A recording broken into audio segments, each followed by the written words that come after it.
आत्ताच आपण ज्यांचा सन्मान केला त्या संस्कृती प्रकाशनाच्या सर्वेसर्वा सरांची जन्मभूमी सातारा जिल्ह्यातील खटाव तालुक्यातील डिस्कळ हे गाव आणि कर्मभूमी म्हटलं तर आंबेगाव तालुक्यातील धामणी हे गाव आणि उत्तर अर्धामध्ये साधना हायस्कूलवर junior college of science Hadapsar.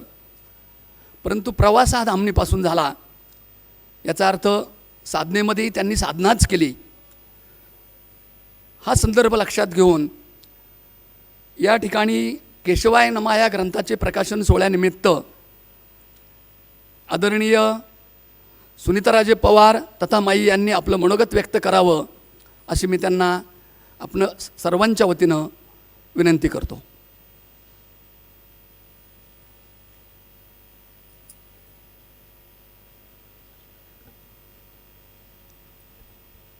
आजच्या कार्यक्रमाचे अध्यक्ष, चिपळूणच्या साहित्य संमेलनाचे अध्यक्ष नागनाथ कोतापल्ले सर, ज्येष्ठ दिग्दर्शक जब्बार पटेल साहेब, संपादक ढोके सर, आत्ता व्यासपीठावर असलेल्या कर्णे सरांच्या पत्नी मीनाक्षी कर्णे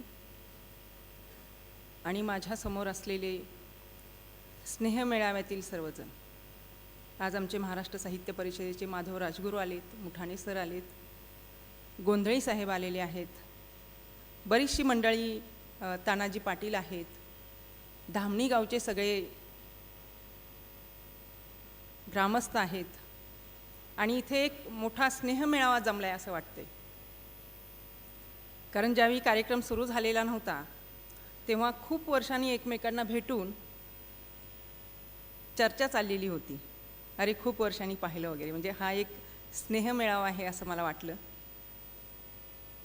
आज आपण कर्णे सरांचा केशवायन महा या पुस्तकाचं प्रकाशन करतोय.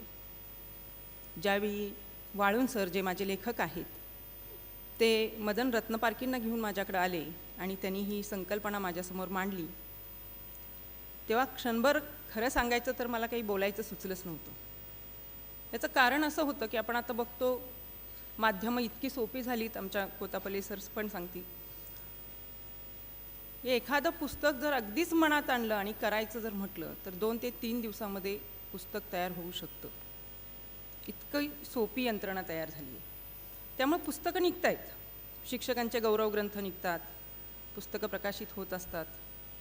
पण हे सगळं ज्यावेळी मी ऐकलं की सरांना जाऊन 21 वर्ष झालेली आहेत जवळपास, आणि आम्ही त्यांच्या सगळ्या आठवणी गोळा केल्यात, आमचा एक ग्रुप तयार झाला आहे सगळ्या विद्यार्थ्यांचा, आणि आम्ही सगळेजण मिळून त्यांचा ग्रंथ संपादित करीत आहोत. मला फार आश्चर्य वाटलं आणि त्यांनी मला हाही धागा सांगितला की त्यांचं गाव डिस्कळ आहे सातारा जिल्ह्यातील.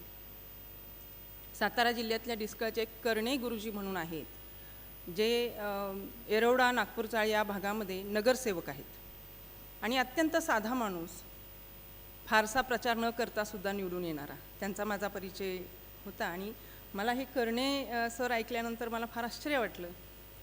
आणि पुन्हा लक्षात आलं की आमचा सगळा भाग, म्हणजे त्यांच्या गावापासून माझं पुसेगाव हे खटाव तालुक्यातलं, तोही खटाव तालुकाच आहे, एक 10-12 किलोमीटरवर आहे. अत्यंत खेडेगावं, पाण्याचं प्रचंड दुर्भिक्ष, पण माती इतकी उपजाऊ आहे की निसर्ग जे काही थोडंफार देतो त्याच्या बळावर तिथल्या माणसांना जगवते. आणि मग शिक्षणाचं महत्त्व पटवून दिलं असेल, पटलं असेल, हे कुणामुळं? तर आमच्या काळजात वसत असलेले कर्मवीरांना. प्रत्येक महत्त्वाच्या रोडवरून तुम्ही गेलात तर गावाबाहेर तुम्हाला रयत शिक्षण संस्थेची इमारत आढळेल, एकाच पद्धतीची, मोठं पटांगण असलेली, आणि त्या सगळ्या खेड्यापाड्यातून असलेली जी मुलं शिकली त्याचं एकच कारण होतं कर्मवीरांना. म्हणजे मुलं तर शिकलीच शिकली, पण आमच्यासारख्या मुलीही शिकू शकल्या. म्हणजे सावित्रीबाईंनी आमच्या हाती शिक्षणाची जरी ज्योत दिली असली तरी आम्ही शिकणार कुठं होतो? या खेड्यापाड्यात ज्या रयत शिक्षण संस्थेची हायस्कूल झाली म्हणून तेवढं तरी शिक्षण हायस्कूल पुरतं आम्हाला त्या गावामध्ये मिळू शकलं. आणि राजगुरुनगर, मंचर किंवा या सगळ्याच भागामध्ये रयत शिक्षण संस्थेच्या इतकी छान हायस्कूल आहेत आणि तिथल्या सगळ्यांचा आमच्याकडची बरीचशी लोक या भागात शिक्षक म्हणून येतात आणि तो एक छान अनुबंध असा तयार झाला आहे. तर हे रयत शिक्षण संस्थेचं सुद्धा संचित आहे आजचा हा जो कार्यक्रम आहे तो. शिक्षकांच्या बद्दल एक वेगळा आदर आपल्याला लहानपणापासून तयार झालेला असतो. कारण आई आणि वडिलांच्या नंतर जर आपल्याला तिसरी महत्त्वाची व्यक्ती आपल्या आयुष्यात कोण वाटत असेल, आपल्या संस्कृतीमध्ये सुद्धा आहे आई, वडील आणि गुरु, तर ही तिसरी व्यक्ती असते गुरु म्हणजे आपला शिक्षक. कारण आता पूर्वीसारखी गुरुकुल पद्धत राहिलेली नाही आहे किंवा ऋषीमुनींच्या आश्रमात जाण्याचं हे राहिलेलं नाही आहे. तर आपण शिक्षकांना फार मानतो आणि त्या लहान वयामध्ये एक खूप मोठा प्रभाव आपल्यावर शिक्षकांचा पडतो. म्हणजे एखादा शिक्षक जर चांगला शिकवत असेल, आपल्यावर प्रेम करत असेल, आपल्या पाठीवर मायेची थाप टाकत असेल, तर त्या मुलाला फार छान वाटतं आणि तो प्रत्येक गोष्ट त्या शिक्षकाची ऐकतो. त्या वयामध्ये तुम्हाला जे आवडत असतं किंवा तुम्हाला आवडण्याची प्रेरणा जे कुणी करतं त्याचा खूप मोठा परिणाम तुमच्या आयुष्यावर होत असतो. म्हणजे आत्ता गणिताबद्दल आपण बोलतोय की गणिताची आणि इंग्रजीची भीती ही ग्रामीण भागातल्या सगळ्या मुलांच्यामध्ये असते आणि ही दोन विषय असे आहेत की तुमच्या आयुष्यभर तुमची पाठ सोडत नाही. गणिताचाही आयुष्यभर तुमचा संबंध येत असतो आणि इंग्रजीचा येत असतो. तर गणिताचा बागुलबुवा आपल्या मनामध्ये न राहणं आणि त्यासाठी गणित अतिशय सोप्या पद्धतीनं शिकवणं हे फार मोठं स्किलचं काम आहे. ज्या शिक्षकांना हे समजतं की आपण विद्यार्थ्यांना शिकवत नाही, शिकवणं हे आपलं काम नाही, कारण प्रत्येकजण आयुष्यभर विद्यार्थी असतो आणि त्याला आयुष्यभर शिकावंच लागतात नवीन नवीन गोष्टी. त्याला अनुभव शिकवत असतात, माणसं शिकवत असतात, तर तो शिकतच असतो. शिकवण्याची प्रेरणा त्याच्या मनामध्ये निर्माण करणं हे खरं शिक्षकाचं काम आहे आणि ते काम जे शिक्षक करतात ते शिक्षक आयुष्यभर तुमच्या मनात राहतात. कारण शिकवणं काय तुमचं 2-4 वर्षापुरतं तुम्ही शिकवलं म्हणजे तो माणूस कधी शिक्षित होत नाही. त्याला शिकण्यासाठी अख्खं आयुष्य त्याला उपयोगी पडत असतं किंवा लागत असतं. तर ही शिकवण्याची प्रेरणा निर्माण करणारे शिक्षक करणे सर आणि त्यांचा हा आजचा ग्रंथ, खरं शिक्षक फार हे असतात. म्हणजे कुठेही ते बाहेर गेले आणि एखादा विद्यार्थी त्यांना भेटला तर तो चटकन त्यांच्या पायाशी झुकतो. एक दासू वैद्यांनी अनुवादित केलेली कविता आहे, मी मूळ लेखक विसरले त्यांचे, की आकाशात चांदण्या भरत जाव्यात तसे विद्यार्थी भरत जातात माझ्या आयुष्यात. दरवर्षी बॅच बदलते आणि दरवर्षी तितकेच विद्यार्थी त्यांना भेटत असतात आणि विद्यार्थ्यांच्या मनात मात्र त्यांची प्रतिमा ठसलेली असते. कदाचित शिक्षक आपलं काम करून आपल्या प्रेरणा त्यांना देऊन मोकळे झालेले असतात, पण तो विद्यार्थी त्यांना आयुष्यभर विसरत नाही. आपल्याकडे अपघाताची बातमी होते, कुठेतरी आग लागल्याची बातमी होते, चोरी झाल्याची बातमी होते, पण हजारो विद्यार्थी आपल्या भारतात, महाराष्ट्रात 10वी-12वीला नापास होतात आणि प्रचंड निराशेत जातात. ही एक मोठी हानी असते, सामाजिक हानी. हे मात्र आपण सोयीस्करपणे विसरतो. फक्त आपण संख्या देतो, इतके विद्यार्थी पास आणि तितके विद्यार्थी नापास. तर ह्या विद्यार्थ्यांच्यावर मायेचा हात देणारे, त्यांच्यात आत्मविश्वास निर्माण करणारे जे शिक्षक असतात ते खरे शिक्षक असतात.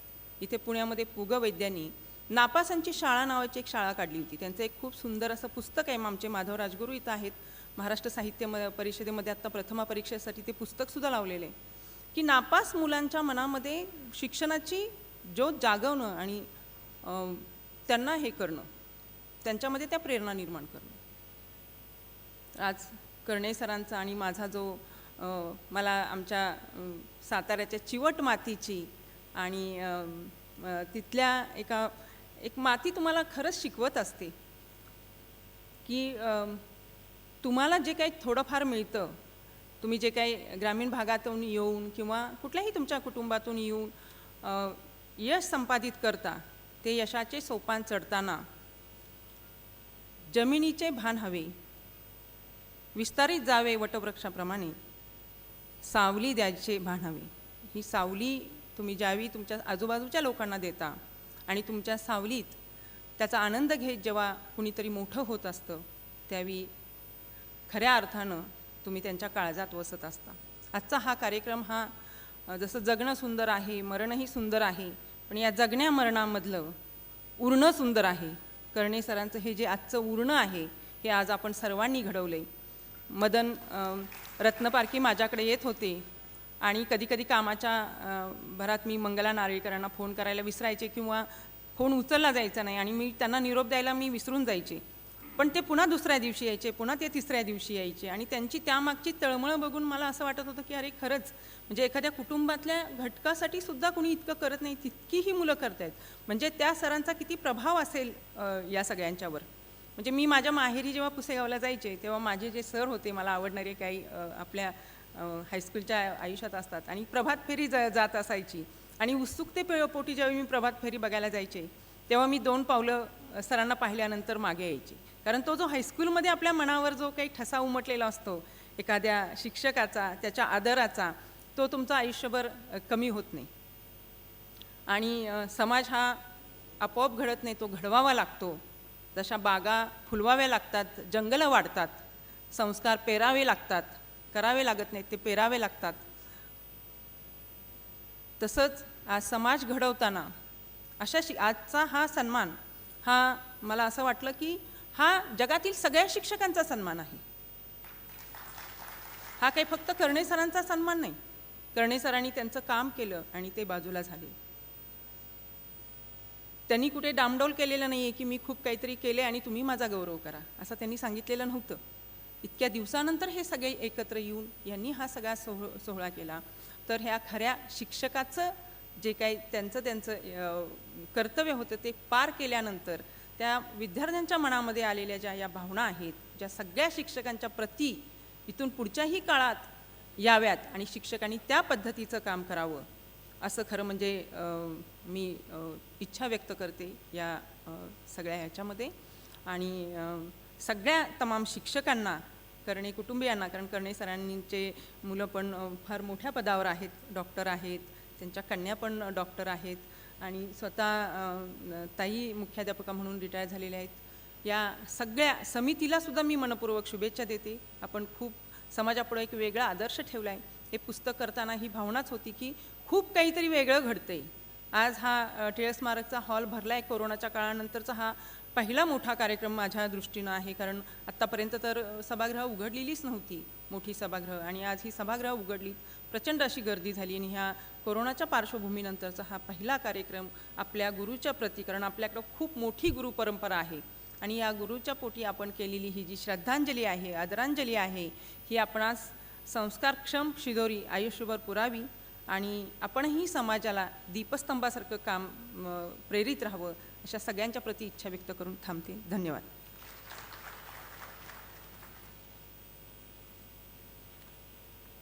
धन्यवाद माई. सातारचा खटाव तालुक्यातील सरांशी असणारा धागा फार सुंदर रीतीने आपण गुंफला. यानंतर आपण आता जाणार आहोत मुख्य सोहळ्याकडे.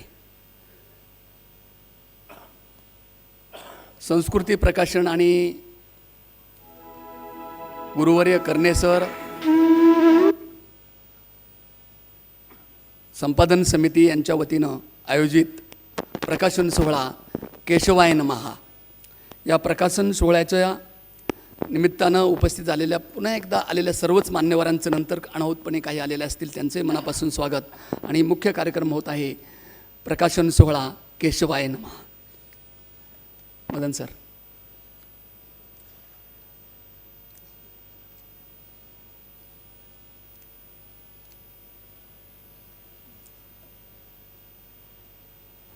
मान्यवरांना प्रत्येकांना एक एक ग्रंथ सुपूर्द करा.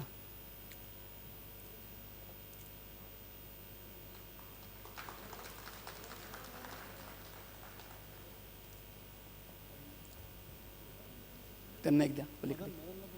मदन सर पुढे या. मदन सर पुढे या प्लीज. तुम्ही नाही नाही पण तरी या, याच्यामध्ये असू द्या.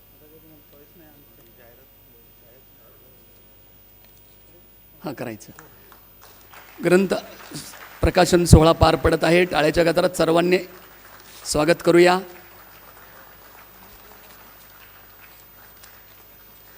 सर्व माजी विद्यार्थ्यांच्या मनातील स्वप्न साकार झालेलं आहे. मी मगाशीच म्हटलं, ग्रंथ निर्मिती ही अतिशय क्लिष्ट आणि किचकट प्रक्रिया असते. जेव्हा ती पूर्णत्वास जाते तेव्हा खऱ्या अर्थानं आपला मानसिक आत्मिक आनंद लाभत असतो. पुन्हा एकदा सर्व मान्यवरांच्या मनापासून धन्यवाद.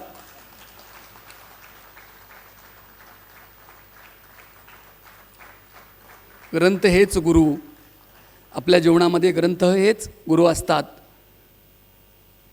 जीवन प्रवासामध्ये ग्रंथ आपल्याला बोटाला धरून पुढे घेऊन जात असतात आणि त्या पद्धतीने आपला प्रवास हा सुखकर होत जातो. म्हणून ग्रंथ हेच गुरु. धन्यवाद. सर्व मान्यवरांना मनापासून धन्यवाद. ज्या सुखद आणि आनंद सोहळ्याची आपण वाट पाहत होतो तो प्रकाशन सोहळा या ठिकाणी अतिशय प्रसन्न आणि मंगलमय वातावरणात पार पडलेला आहे. पुनश्च एकदा सर्व मान्यवरांना मनापासून धन्यवाद. केशवाय नमः हे पुस्तक आज तुमच्यासमोर येत आहे. त्याचं प्रकाशन होत आहे आणि या प्रकाशनाच्या कार्यक्रमामध्ये मी व्हर्च्युअली सहभागी होतो याचा मला आनंद आहे. एक शिक्षक म्हणून हे पुस्तक वाचताना देखील मला खूप आनंद झाला की ज्या पद्धतीने तुम्ही सर्वांनी तुमच्या सर्वांचे लाडके केशव कर्णे सर यांच्याबद्दलच्या भावना शब्दरूपी व्यक्त केलेल्या आहेत आणि त्या भावना वाचत असताना ते शब्दरूपी तुमच्या भावना वाचत असताना मला एका शिक्षकाची ताकद समजून आली. शिक्षक काय बदल घडवू शकतात.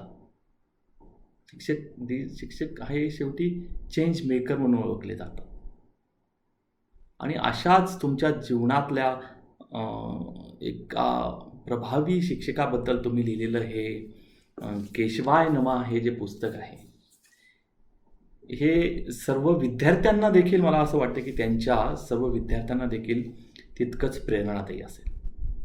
आपल्या गुरुप्रती तुम्ही सर्व विद्यार्थ्यांनी वेळात वेळ काढून या भावना व्यक्त केल्या, शब्दरूपी त्या लिहून ठेवल्या. मला वाटतं की आजही शिक्षकांचं महत्त्व तितकंच आहे जितकं ते 50 वर्षांपूर्वी किंवा 100 वर्षांपूर्वी होतं. शिक्षक हे अंधारात चालणाऱ्या विद्यार्थ्यांना प्रकाशरूपी वाट दाखवत असतात आणि त्या वाटेवर चालण्यासाठीची क्षमता, धैर्य, धाडस आणि सर्व गुण संपन्न करण्याचं काम ते शिक्षक करत असतात. आणि मला खात्री आहे की केशव सरांनी तुम्हा सर्वांमध्ये तो आत्मविश्वास, तुम्हा सर्वांवर ते शीलवान होण्याचे संस्कार केलेले आहेत आणि त्यामुळेच अगदी 40 वर्षानंतर देखील तुमच्या सर्वांच्या भावना, ते प्रसंग आजही तुमच्यासमोर तितक्याच उत्कटतेने समोर येतात. मला वाटतं हेच त्या शिक्षकांचं काम आहे. त्यांचा तुमच्या जीवनावरचा असलेला एक लॉंग लास्टिंग इम्पॅक्ट आणि त्यांनी दिलेले संस्कार मला असं वाटतं की तुम्ही तुमच्या पुढच्या पिढीला द्यावेत, तुमच्या मुलांना, तुमच्या सहवासात जे सर्व येते. कारण मला असं वाटतं की आजच्या या घडीला देशाला आणि जगाला सुसंस्कारित पिढीची गरज आहे. कोरोनामध्ये आपल्या सर्वांना दिसलं की माणूस माणसांच्या मदतीला जाऊ शकला नाही. या माणुसकीचीच गरज आहे, त्या संस्कारांची गरज आहे. जे संस्कार तुमच्यावरती सरांनी केले ते संस्कार आता पुढच्या पिढीला देण्याची वेळ आलेली आहे. आणि हे संस्कार, त्यांच्याबद्दलच्या आठवणी तुम्ही पुस्तक रूपामध्ये ठेवल्या, जेणेकरून ते आमच्यासारख्या विद्यार्थ्यांना देखील वाचताना त्याचं महत्त्व समजून जाईल आणि त्यांची जी विचारधारा आहे ती तुमच्या माध्यमातून आमच्यापर्यंत, वाचकांपर्यंत पोहोचते याचा मला आनंद आहे. हे पुस्तक लिहिणाऱ्या सर्व विद्यार्थ्यांना, त्यांचे विद्यार्थी आज वेगवेगळ्या क्षेत्रात ते स्वतःचं नाव कमवलेलं आहे, त्या सर्व विद्यार्थ्यांना मी खूप खूप धन्यवाद देईन की एक चांगलं पुस्तक तुम्ही या निमित्तानं लिहिलेलं आहे आणि सरांच्या आठवणी आमच्यापर्यंत पोहोचवलेल्या आहेत. तर आज या कार्यक्रमाच्या निमित्तानं मी सर्वांना, या लेखकांना, संपादक मंडळ, सर्व विद्यार्थी आणि आजच्या या कार्यक्रमास उपस्थित असलेले सर्व मान्यवर यांना खूप खूप धन्यवाद, शुभेच्छा देतो. धन्यवाद.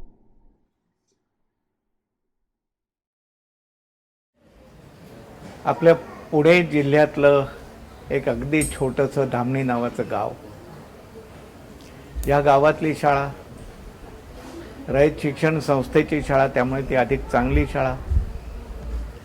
त्या शाळेत कर्णे नावाचे गणिताचे शिक्षक आणि त्यांनी एक अख्खी पिढीच्या पिढी गणितामध्ये रस निर्माण करणारी केली.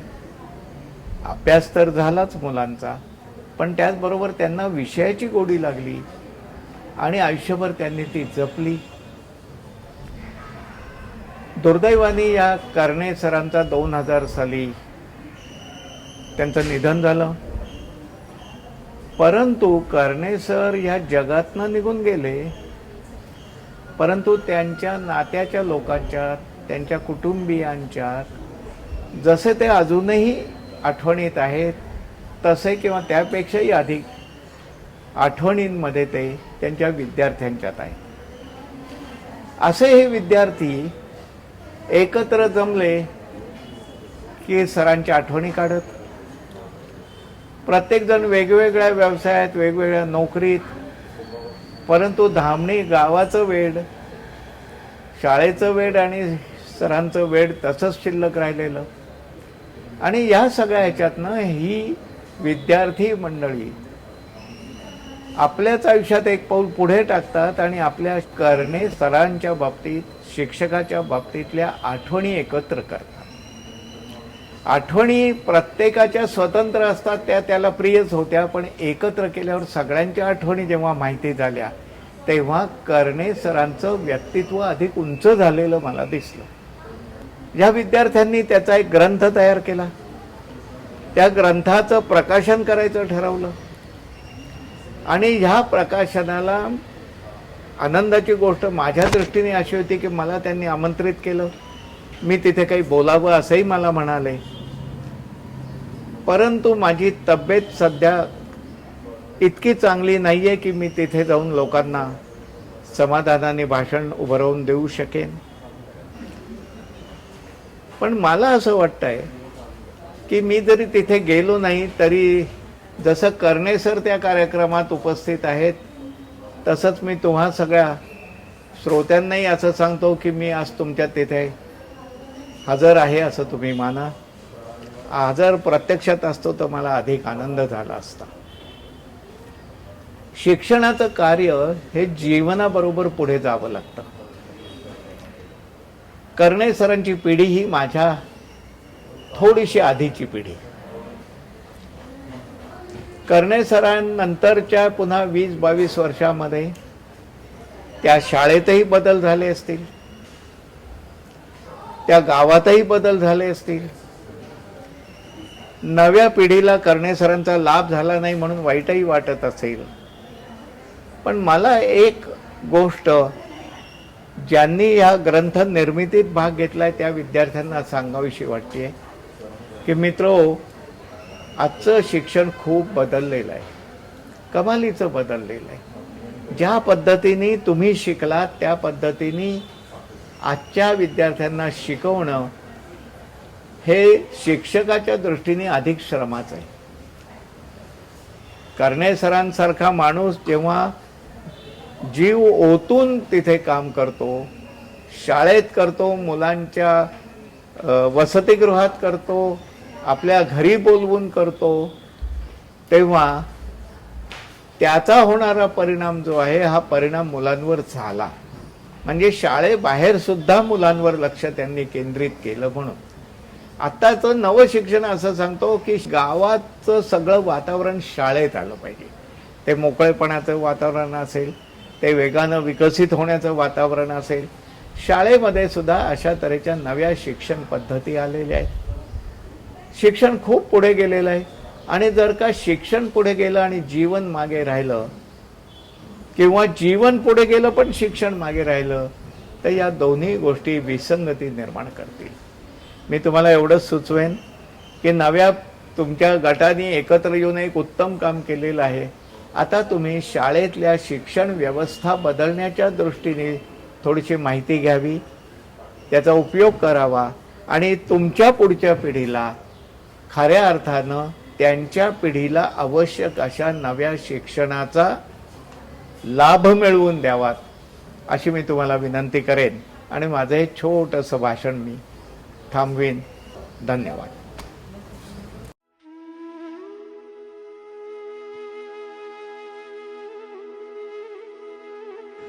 ओंजळीत फुलं घेऊन पूजा अर्चा करत तृप्त मनाने पाहावं असे हे क्षण. शिष्यांनी दिलेली गुरुदक्षिणा म्हणा हवं तर. सामान्य मुलांच्या इच्छा आकांक्षा पूर्तीसाठी सदैव परिश्रम घेणारे, त्यांना स्वयं अध्ययनाला उद्युक्त करतानाच त्यांच्या मनातली विषयाची भीती दूर करत त्यांना गणिताची गोडी लावणारे आमचे आदरणीय गुरुवर्य कर्णी सर. धामणी आणि पंचक्रोशीतील सामान्य विद्यार्थी विद्यार्थिनींसाठी देवदूतच. सरांचं मार्गदर्शन लाभलं आणि त्या काळातल्या हजारो विद्यार्थ्यांच्या जीवनाचं सोनं झालं. हुशारांकडून नित्य सराव घेत त्यांना सदा सावध ठेवणारे, होतकरूंना शंका समाधानाबरोबरच सतत प्रोत्साहन देणारे, निकोप स्पर्धेतून वर्गाला प्रगती मार्गाची वाट दाखवणारे आमचे सर.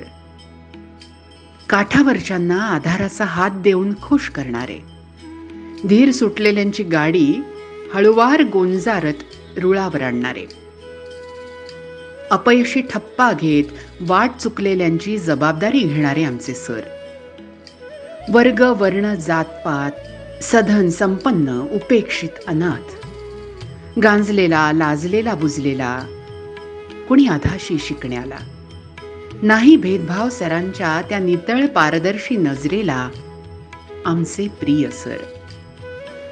वर्गातल्या शेवटच्या बाकावरील विद्यार्थीही सरांसमोर सहजपणे मन रितं करायचा. परिस्थितीशी झगडत वसतिगृहात राहून स्वावलंबनाचे धडे गिरवणारा स्वप्नाळू विद्यार्थी गडबडून भांबावून जायचा. पण सरांचा आश्वासक निस्वार्थी निर्मळ स्पर्श त्याला मार्गावर आणायचा. गुरुमाऊली आमचे सर. भाग्याची गोष्ट म्हणजे आज सरांचे शेकडो विद्यार्थी आपापल्या क्षेत्रात लौकिक संपादन करत यशस्वी जीवनाची वाटचाल करतायत. विद्यार्थी, सहकारी, नातेवाईक गुरूंविषयी कृतज्ञता व्यक्त करत एक एक लेख संकलित होत गेले आणि छोट्याशा स्मरणिकेचं रूपांतर महाकाय अशा अमृत ग्रंथात अर्थात केशवाय नमहा या नाविन्यपूर्ण स्मृती ग्रंथात झालं. परिपूर्तीचा परमानंद म्हणजे काय असतो?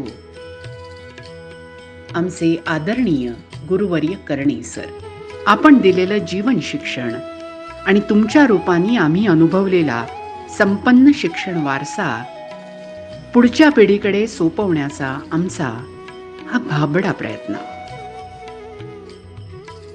हे पुस्तक आम्ही आमच्या वंदनीय गुरुपत्नी मीनाक्षी केशव कर्णे यांना सविनय अर्पण करत आहोत.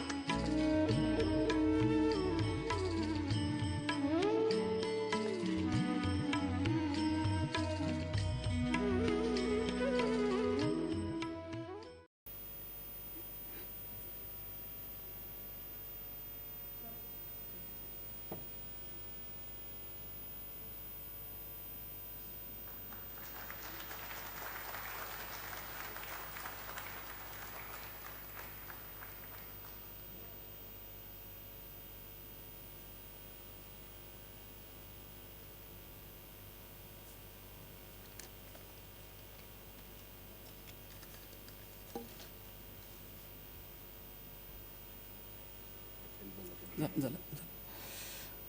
मगाशी उल्लेख केला त्याप्रमाणे धामणी आणि पंचक्रोशीत म्हणजे लोणी धामणी परिसरातील आलेले सर्व ज्येष्ठ नागरिक बंधू आणि भगिनी पुनश्च त्यांचं स्वागत करतो. गुरुजनांचा सत्कार करणं, मगाशीच बोललो मी, अतिथी देवो भव तसं आचार्य देवो भव. कर्णे सरांच्या समवेत जे सहकारी होते त्यांनीसुद्धा 75 ओलांडली आहे, 70च्या उंबरट्यावर आहेत. अशा गुरुजनांचा सन्मान करणं हे आमचं परम कर्तव्य आहे. म्हणून आमचे प्रतिनिधी त्याच ठिकाणी जिथे स्थानापन्न आहेत, कारण कोरोनाचे काही नियमावली निर्बंध आपल्याला लक्षात घेऊन त्या ठिकाणीच अल्टरनेट बसवलेले आहेत. त्या सर्व गुरुजनांचा सत्कार आपले प्रतिनिधी आमचे सिनियर माजी विद्यार्थ्यांचे माऊली म्हणजे ज्ञानेश्वर विधाटे, त्यांच्या समवेत असलेली सर्व टीम, देवानंद जाधव असतील, त्यानंतर दिलीप शेवाळे सर असतील, सर्वच मान्यवरांनी आपल्या गुरुजनांचा सत्कार त्या ठिकाणी करावा अशी मी त्यांना नम्रतेची विनंती करतो. सन्माननीय ज्ञानेश्वर विदाटे सर. पुढच्या लाईट लावल्या तरी चालतील आता. संयोजन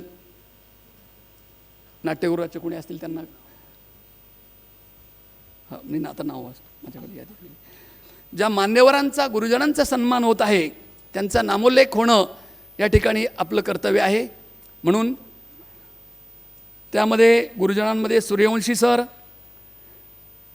शरद महादेव अरणकल्ले सर, तुकाराम पाटील सर, प्राध्यापक रामचंद्र शिंदे सर, सन्माननीय अप्पासाहेब देसाई सर, सन्माननीय किसन रत्नपारखी सर, प्राध्यापक फडतरे सर, प्राध्यापक जगताप सर, त्याचबरोबर पिंपरी कॉलेजचे प्राचार्य आदरणीय डॉक्टर पांडुरंग गायकवाड सर,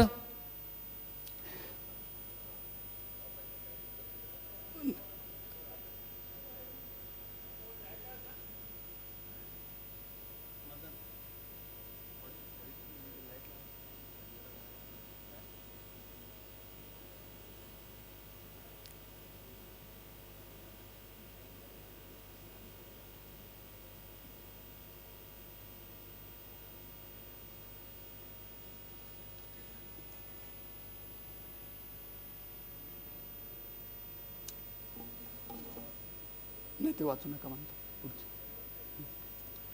मोनशेठ, मी वाचतो फॉर्मली, तुम्ही तुमच्या पद्धतीने करा.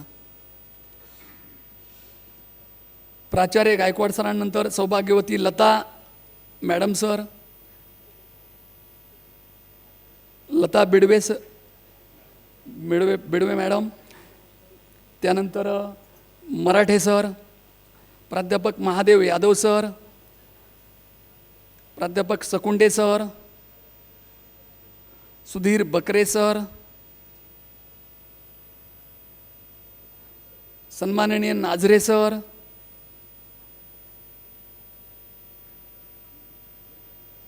हां सावंत सर, श्री कानडे सर, सौभाग्यवती बोखारे मॅडम, सौभाग्यवती Dayapol madam,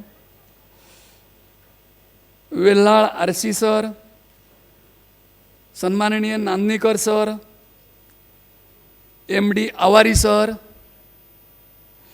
VR Karale sir, AL Phadtare sir, LD Gaikwad sir, SP Sawant sir, Singana sir, KV Kulkarni sir, सन्माननीय KM Mahamuni sir, ST Pawar sir आणि बाळू बेरी सर.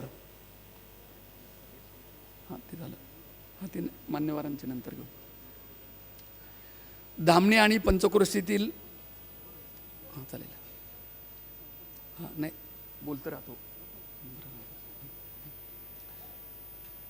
बरीच मोठी यादी आहे ना, ते झाल्यानंतर करूया. नाही चालले ते. हां नाही असू द्या. नाव झालं.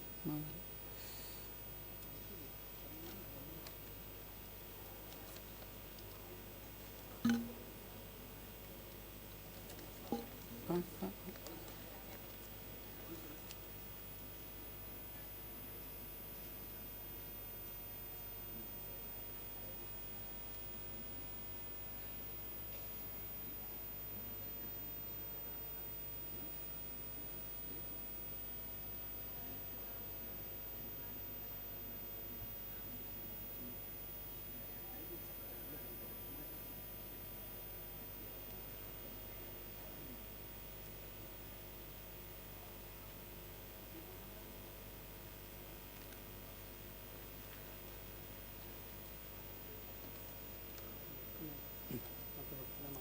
हां बस एवढेच ना.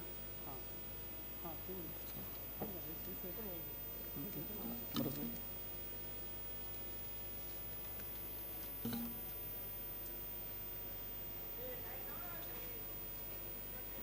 लाईटचा ऑपरेटर कोण आहे? मग त्यांना सांगा लाईट लावायला. तुम्ही एकमेकाला सूचना करताय, कुणीतरी काम करा. सांगितलंय संयोजक कोणी असतील त्यांनी सभागृहामधील लाईट ऑन करायला सांगा. आहेत का? कुठे आजूबाजूला बसले असतील संयोजक नाट्यगृहाचे तर त्यांनी पटकन पुढील लाईट ऑन करा.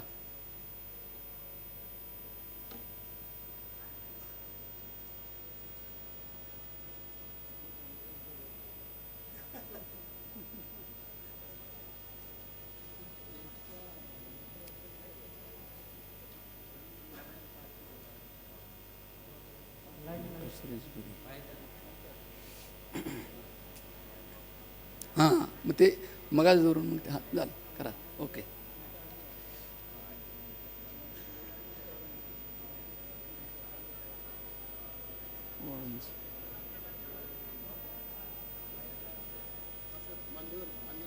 हां चल. नाही ते अस्ताव्यस्त आहेत ते म्हणतात नको, ते म्हणतात नका. हां बसले तिकडे थोडं.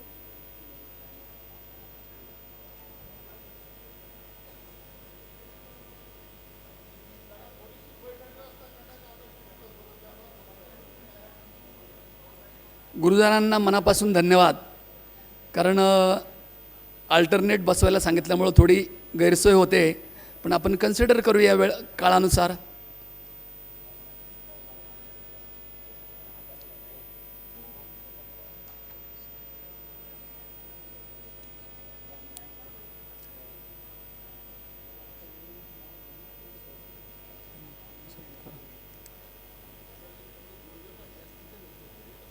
एखाद दुसरे कोणी गुरुजन राहिले असतील तर शेजारचे आपले माजी विद्यार्थ्यांनी थोडं चेकअप करा. राहू नये कोणी, कारण बसण्याची थोडी गैरसोय असल्यामुळं.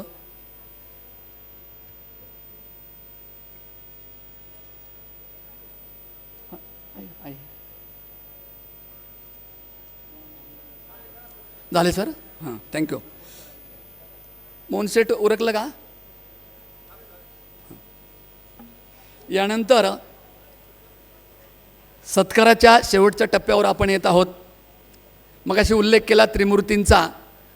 गाव घडवण्यामध्ये जसा त्रिमूर्तींचा सहभाग आहे तशा सर्व नागरिक बंधू भगिनींचा सुद्धा सन्मान आहे. परंतु प्रातिनिधिक स्वरूपात बेरी गुरुजी, जयवंतराव भाऊ आणि बाबूराव पाटील यांच्या परिवारातील सदस्य म्हणून सन्माननीय माजी प्राचार्य, आमचे मार्गदर्शक रावसाहेब जाधव सरांचा सन्मान त्या ठिकाणी माऊली विधाटे सरांनी करावा अशी मी त्यांना विनंती करतो.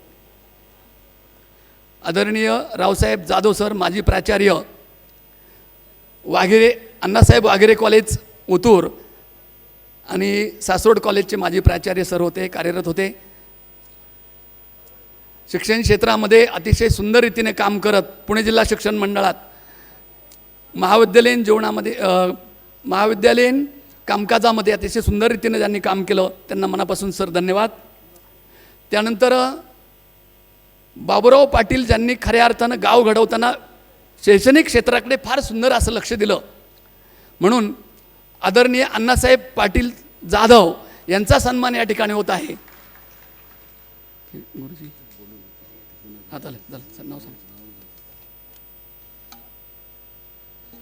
आणि त्यानंतर डॉक्टर सुरेश बेरी यांचाही सन्मान या ठिकाणी होत आहे. मोहनशेठ त्यांचा करून घ्या. डॉक्टर बेरी, डॉक्टर अशोक पगारिया सर, यानंतर दुर्वांकूरचे सन्माननीय श्याम मानकर सर, आपलाही सन्मान या ठिकाणी होत आहे. हां जाऊ दे.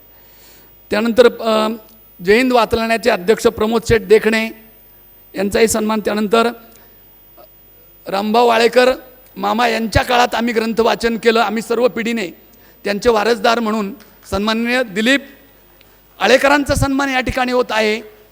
टाळ्याच्या गजरात त्यांनी सर्वांनी अभिनंदन करा. आपण जे बोलतो त्या जय हिंद वाचनालयामुळे आपण आज आहोत, म्हणून त्यांचा त्या ठिकाणी सन्मान होणं आवश्यक आहे. त्यानंतर रामदास नेहुलकर, पत्रकारितेमध्ये धामणीच्या भूमीत विद्यार्थी म्हणून जीवन जगले, पण अतिशय सुंदर रीतीनं लेखन वृत्तपत्र व्यवसायात ते करत आहेत. त्यांचाही सन्मान मराठी काका सन्माननीय अनिल गोरे सर यांचाही सन्मान होत आहे. त्यानंतर डॉक्टर खांडगे धामणीचे माजी विद्यार्थी सिनियर म्हणून त्यांचाही सन्मान. माननीय अनिल गायकवाड साहेब पुणे दूरदर्शनचे निर्माता गायकवाड साहेब यांचाही सन्मान या ठिकाणी होत आहे.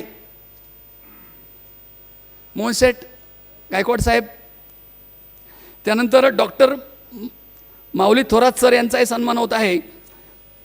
त्याचबरोबर बी जी जाधव सर गाव जरीचे गुरुजनांमध्ये असले तरी ग्रामस्थ सरपंचपद त्यांनी भूषवलेलं होतं. गावचे प्रथम नागरिक म्हणून बी जी जाधव सरांचाही सन्मान होत आहे.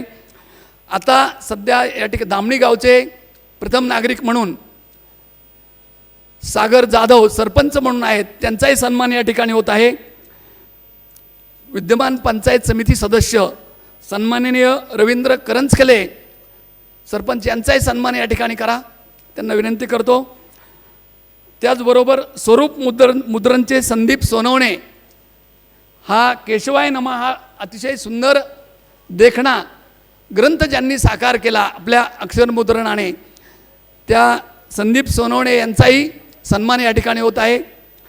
आणि मुखपृष्ठ ज्यांनी साकार केलं ते आपल्याच गावचे माजी विद्यार्थी रामदास वागचौरे यांचाही सन्मान या ठिकाणी करा, असे मी मोहन शेठ यांना विनंती करतो. मोहन शेठ वामने.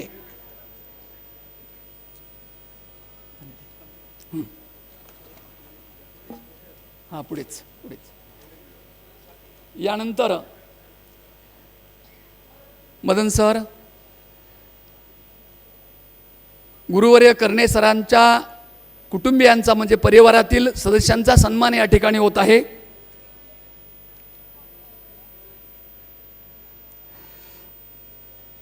त्यामध्ये मोहन वामने, दिलीप शेवाळे आणि बाळासाहेब तांबे यांनी व्यासपीठावर यायचे.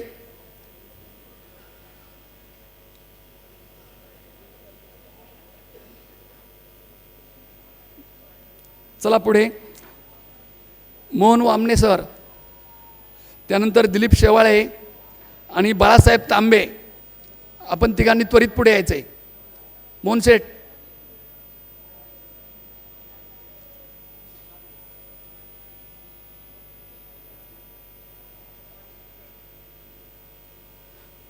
माऊली विदाटे सर ते काम करतील. मोहन शेठ तुम्ही वरती या.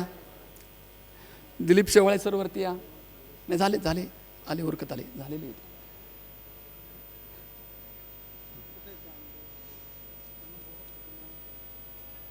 या ठिकाणी सरांचे चिरंजीव डॉक्टर स्वप्नील कर्णे यांनी व्यासपीठावर यायचे. त्यांच्या समवेत त्यांच्या सुविद्य पत्नी संपदा कर्णे, डॉक्टर संपदा कर्णे यांनी व्यासपीठावर यायचे. त्याचबरोबर मधुबाला गौड, डॉक्टर मधुबाला गौड आणि डॉक्टर तृप्ती महात्मे आणि डॉक्टर हर्षद महात्मे यांनी व्यासपीठावर यायचे. त्यांनी व्यासपीठावर यावं असे मी त्यांना आपणा सर्व उपस्थितांच्या वतीनं विनंती करतो.